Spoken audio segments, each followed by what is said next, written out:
Bom, vimos o jogo do Brasil e depois vimos o jogo da Espanha. A estreia no Mundial. Temos a dupla nacionalidade, então estamos torcendo para as duas seleções agora. Temos duas camisas. Temos duas chances de ser campeão do mundo. Ou nenhuma, né? Porque, sinceramente... Bom, vamos primeiro para o Brasil. Cara, o jogo do Brasil foi legal, né, no sentido de que ver a seleção na Copa do Mundo e tal, não sei o quê, mas acho que deixou muito a desejar. E eu tenho notado isso em vários times, que o nível futebolístico caiu muito, cara.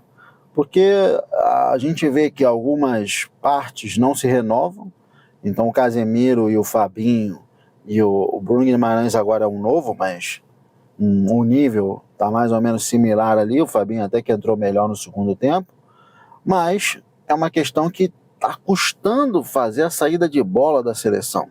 Também a gente sofre muito com os laterais, então o rapaz que jogou lá pela lateral direita não era lateral propriamente dito, e o outro cara da lateral esquerda mais ou menos fez o básico ali, jogou aceitavelmente, mas não é lá essas coisas. Mas é um problema que afeta todas as seleções. Então tá difícil de sair jogando, cara, tá difícil. E a gente viu também que, poxa, o atacante ali perdeu alguns gols. Eu sou fã do Pedro, gostaria que o Pedro tivesse sido convocado. Dentre as opções que ele convocou, eu acho que o Pedro teria uma vaga, mas a gente já não pode fazer nada. A Copa já está aí, é do jeito que está. E depois já apareceu vários vídeos mostrando que aquele gol que ele deixou de fazer de cabeça, o Pedro faria de peito. O Pedro tem mais gol de peito do que o cara tem na carreira, talvez. Então, assim, é uma situação que justificaria. Eu acho que, em vez de levar, talvez, o Igor Thiago, né, levaria o Pedro, que eu acho que é um atacante mais interessante para a primeira opção. Pode ser que depois, e por característica, que ele quer um homem de área e tal, mas não é um cara tão engessado, porque eu achei ali que faltou um pouco de técnica ou sobrou nervosismo, porque também é normal, é a primeira Copa do Mundo dele, ele está jogando num time que não é de grande expressão, então não tem aquela pressão. Agora, o jogador do Flamengo já é uma seleção, né? Então, o cara já sente o peso da camisa do Flamengo, não pesa tanto a seleção, pô. Já começa bem. E aí acho que também foi difícil as trocas, porque podia ter colocado o Endrick. Endrick tem jogado bem, tanto lá no Lyon, como quando entrou no Real Madrid. Agora também, quando entrou na seleção, tem jogado bem, tem pedido o seu espaço. E acho que assim, numa primeira mudança, que você vai trocar um atacante, ele deveria ser a primeira opção, na minha opinião. Já que não foi a primeira para começar jogando, deveria ser a primeira na hora de trocar, mas só a gente nunca vai entender a cabeça do treinador. Às vezes ele também preferiu sair com um empate para garantir um ponto e lutar agora pelo saldo de gols, né, dependendo aí, considerando que tanto o Brasil como o Marrocos vão ganhar os outros dois jogos, né, que é contra o Haiti e a Escócia. Então a partir daí pode ser que ele esteja pensando dessa forma.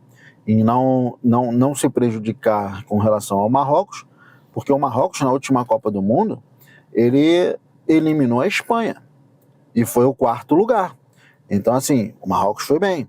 E o Marrocos está com um time bom, cara, porque tem o Ibrahim Dias, que ele é do Real Madrid, joga bem, foi o cara que deu o passe. Aquele atacante não é bobo, jogou bem, deu uma vaselina ali, encobriu o goleiro de uma forma interessante, o Alisson não tinha o que fazer. A questão é, o cara no meio de campo, ele com qualidade, ele nunca pode ter a frente livre. Você tem que forçar ele a fazer o passe lateral. Você não pode bloquear o passe lateral para depois você bloquear o frontal.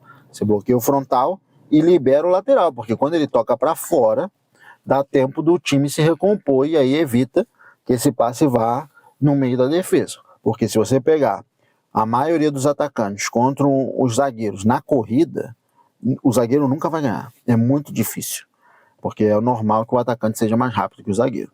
A questão é que o zagueiro joga num jogo mais físico e mais atrás, mais recuado, para não ter campo suficiente para o cara ganhar dele na corrida. Senão, meu amigo, não tem jeito. E a gente não está falando de pegar o Mbappé da vida, a gente pegou um cara regular, entendeu? Não é dos melhores do mundo. Mas considerando também isso, e também teve um rapaz ali que estava jogando no meio campo do Marrocos, que eu não sei o nome, mas um rapaz jovem, está jogando no Lille, agora eu não sei o nome dele, mas o cara deu show, o cara dominou o jogo ali, no sentido da saída de bola. Ele tinha um jogo assim parecido com o Busquets, no sentido de dominar, ver bem o jogo, fazer um giro para um lado, para o outro e dominar o meio campo ali, fazer uma posse de bola com qualidade. E ali ele desgastou muito o pessoal do ataque ali do meio campo, o primeiro combate, nesses giros de bola, e desgastou bastante os jogadores mantendo a posse de bola. Então aí foi nisso. E também achei que o Rafinha jogou um pouquinho abaixo do que a gente normalmente vê, não que ele vá bem, porque na seleção ele vai sempre mais ou menos, e seria bom que ele tivesse sido substituído ali. Tá, mas como é o que tinha, era isso. Também os outros que entraram não fizeram grande coisa ali na frente. Então ficou por isso mesmo. Eu acho que foi um resultado bom para o Brasil, no sentido de que do jogo que foi amarrado. O Marrocos teve chances mais claras, o Alisson pegou ali alguns chutes bons, no final ele pegou ali um lateral que foi bom. E o que teve o gol foi imparável mesmo, foi uma bobeada que teve um passe em profundidade. E o gol do Brasil foi um achado do Vinícius Júnior numa jogada individual, que eu achei que faltou. Ou seja, não houve muitas jogadas individuais. Houve duas, que uma foi o gol, o outro foi o cruzamento, que foi na cabeça do Igor Thiago e não fez o gol. E ficou por isso mesmo. Então, mas é o que o Vampeta outro dia, eu estava vendo um comentário dele e falou, cara, naquela época que tinha Ronaldinho, Ronaldo, Rivaldo, Roberto Carlos, Cafu, a seleção era a seleção mesmo, foi difícil, porque foi uma coisa ali que disputada ali na unha, cada jogo, mesmo contra essas seleções menores, porque elas jogam fechadinha no contra-ataque por uma bola. Então, assim, hoje a Copa do Mundo é isso. E aí, né, foi essa questão do Brasil. Agora, questão da Espanha, né, o segundo jogo que a gente assistiu. A Espanha também não jogou com os principais jogadores, que é o Lamine Yamal e o Nico Williams, que é os dois que fazem um salseiro danado, ou seja, que é os caras ali mais extremos, que driblam, que desmontam a defesa, que fazem bom passe, que chutam de fora, que tem uma qualidade de fazer muitos gols. Eles dois não jogaram, estão voltando de lesão também, assim como o Neymar, e foram poupados. Como o jogo não estava saindo, não saiu os gols, não ia, porque a Espanha também tem um problema diferente do Brasil. O Brasil está com falta posse de bola. A Espanha tem excesso de posse de bola e não é vertical, ou seja, não faz produtividade, não gera ocasiões de gol, gera poucas pela quantidade de posse de bola que eles têm. Porque a bola fica girando de um lado para o outro muito tempo e não dá os passes, digamos, em profundidade. Eles até acharam, acho que com o Cucurella entrando ali por trás da defesa, algumas bolas, que o Cucurella cabeceava por meio da área, até numa dessas foi uma bola na trave e outra foi quase gol também, então foi essa jogada mais vertical. E aí no final do jogo, quando faltava ali uns 20 minutos, entrou o Lamine, deu uma aquecida no jogo de novo, foi para cima, driblou, conseguiu alguns espaços, mas ele ainda está meio sem ritmo, ainda não conseguiu apresentar o mesmo futebol de antes. E depois entrou o Nico Williams, faltando 10 minutos, para tentar achar um gol, que também não acharam. Então, assim, no final deu uma abafa, mas foi legal. Teve o goleiro lá, né, o Josimar, que é o vozinha lá do Cabo Verde, e ele, no caso, conseguiu aí sair dos 50 mil seguidores e passar por 3 milhões, eu acho que tá agora.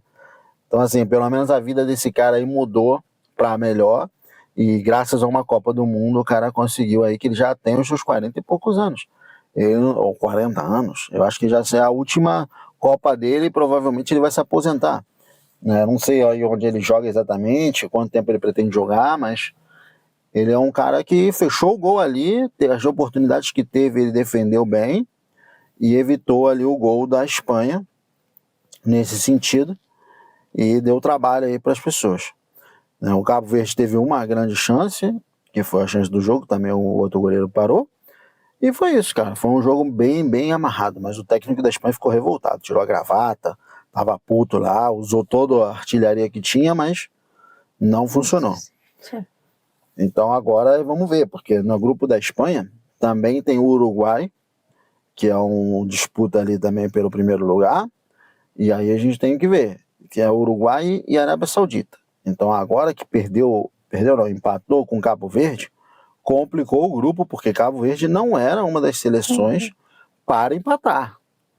Então vamos ver o que acontece, porque se a Arábia Saudita ganha do Cabo Verde e arruma algum problema aí com o Uruguai e Espanha, o negócio se complica. E aí a Espanha fica obrigatoriamente condicionada a ganhar a Arábia Saudita e a ganhar o Uruguai.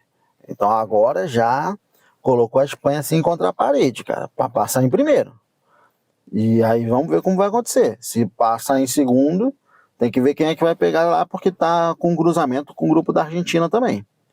Então a Copa tá ficando boa já na fase do primeiro dos grupos. Já vamos ter confrontos aí nos 16 avos interessantes. A Alemanha, assim, para deixar o contexto e eu não deixar de falar, fez o 7-1, já botou o fantasma aí na Copa de novo. Tem que tomar cuidado para não cruzar com a Alemanha se não for necessário. Evitar esse problema aí, que o time da Alemanha tá forte.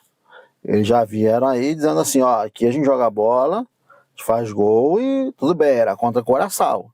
Mas a gente já viu isso acontecer contra o Brasil também, esperemos que não esteja no caminho deles. Nem eles estejam inspirados nesse dia aí de a bola e tudo no gol. E bom, vamos continuar vendo a Copa aí, ver os resultados e a gente vai fazendo vídeos aqui comentando sobre isso. E você, o que você achou aí do jogo do Brasil, do jogo da Espanha? Coloca aqui nos comentários e vamos ver como é que fica aí essa questão. Eu gosto de futebol, cara, então eu não sou torcedor apaixonado de time nem de seleção. Eu gosto de ver um bom futebol com qualidade, com boas características e, claro, gosto do Brasil, gosto da Espanha, espero aí que eles passem e continuem até a hora que a gente tenha que decidir por um ou por outro. Tá bom? Então é isso. Se inscreva no canal, ativa o sininho, até a próxima e tchau.